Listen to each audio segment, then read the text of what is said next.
말씀은 총알이 아니다. 이제는 더 이상 말씀을 총알로 만들지 말아야 합니다.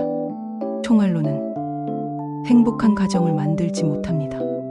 아무리 좋은 총알이라도 이리저리 날아다니면 누구가는 맞아 죽습니다. 말씀으로 만들어진 총알에 맞아서 나는 식구들이 교회를 떠났습니다. 말씀은 인간들을 행복하게 하기 위해서 있는 것입니다.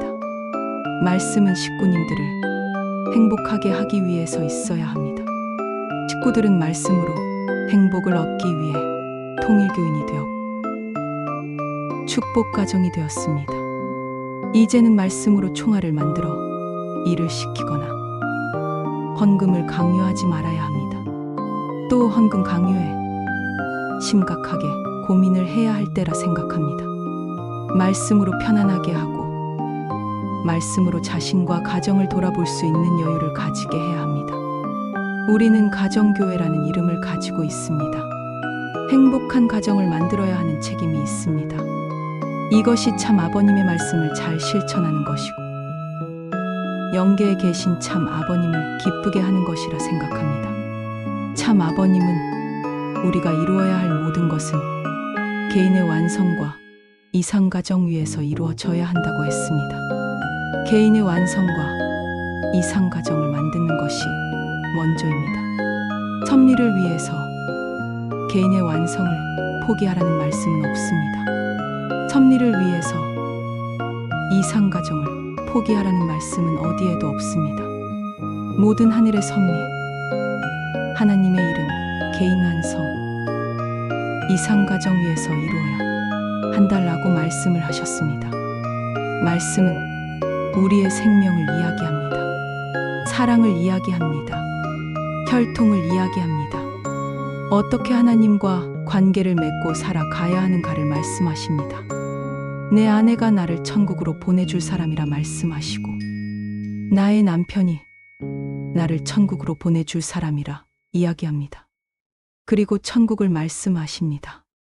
하나하나 말씀을 들여다보면 따스한 말씀이고 정겨운 말씀이고 희망이 솟아나는 말씀입니다. 좋은 말씀들이 너무나 많습니다. 이 좋은 말씀들을 가지고 살아가는데 우리는 말씀을 실천하는 것에 너무 소홀했습니다. 분명 말씀을 실천하라고 하셨습니다. 이제부터는 말씀을 실천하기 위해서 애를 써야 하고 노력을 해야 합니다. 말씀을 아는 것으로는 안 됩니다. 섭리 때문에 고생하신 것 잘 압니다.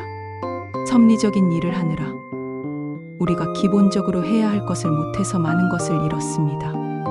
말씀이 너무나 많아서 다 실천하는 것은 어렵지만 참 아버님이 강조하시는 부부간의 사이는 좋게 만드는 실천은 반드시 해야 합니다.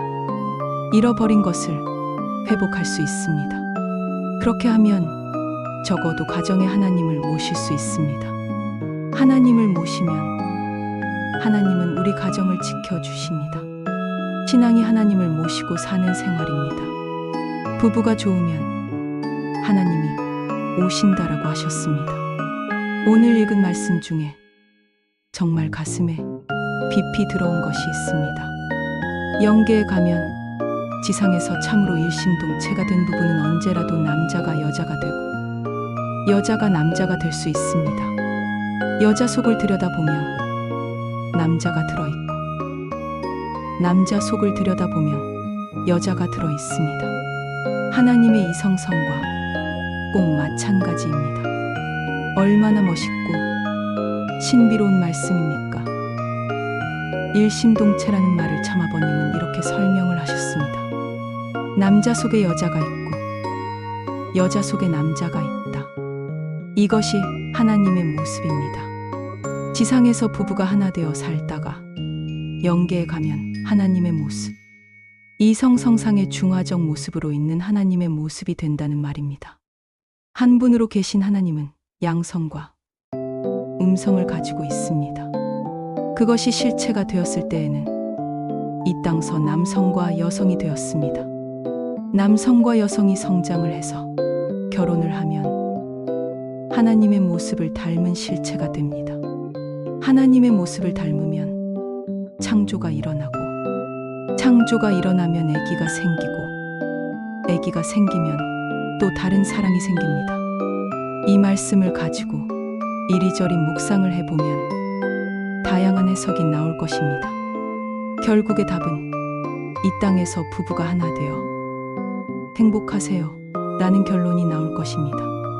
그래야 죽어서 영계에 가면 하나님을 닮습니다. 얼마나 멋있는 말씀입니까?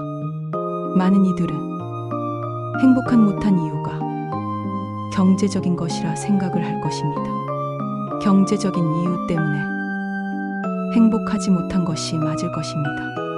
답은 나와 있습니다. 늦어지만 경제적인 문제를 해결해서 행복의 기반을 닦아야 합니다. 젊음을 다 헌신해 버린 식구님들에게는 죄송한 말씀입니다. 자녀들이라도 경제적인 것 때문에 행복하지 못했다라는 말을 듣지 않도록 뭔가를 해야 합니다. 어느 지역의 책임자로 갔었습니다. 예배 시간에 열심히 살아서 집도 사고 하라는 내용으로 말씀을 드렸습니다. 예배가 끝나고 몇몇 식구들이 저를 찾아왔습니다. 하시는 말씀이 정말 집을 사도 되냐고 물었습니다. 왜 안 되냐고 되물었습니다. 하나님의 뜻을 위해서 살아야 하는데 집을 사고 잘 살면 양심의 가책이 온다는 것입니다. 아마도 이 말씀을 들으시는 식구님들 중에도 이런 마음을 가지신 분들이 계실 것입니다. 참 아버님의 말씀을 잘 읽어보세요. 참 아버님의 말씀하시는 방법을 알아야 합니다.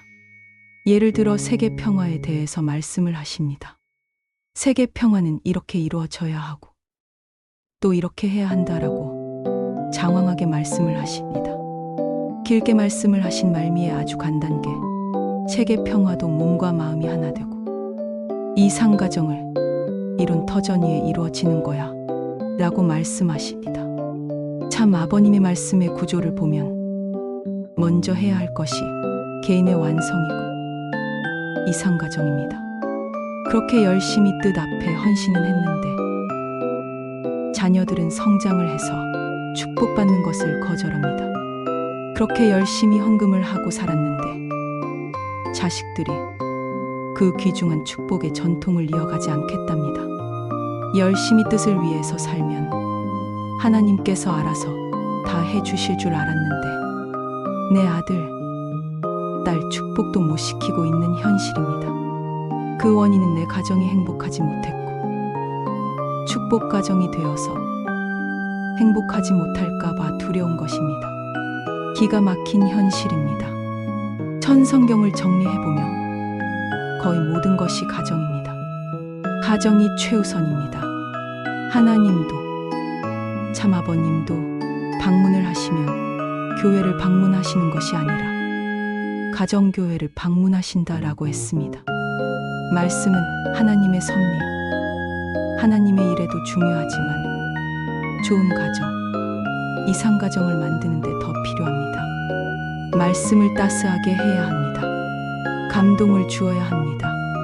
말씀이 총알이 되어서는 안 됩니다. 하늘의 섭리를 쫓아가느라 잃어버린 우리의 모습을 찾아야 합니다. 더 이상 말씀의 부작용이 일어나지 말아야 합니다. 식구님 여러분,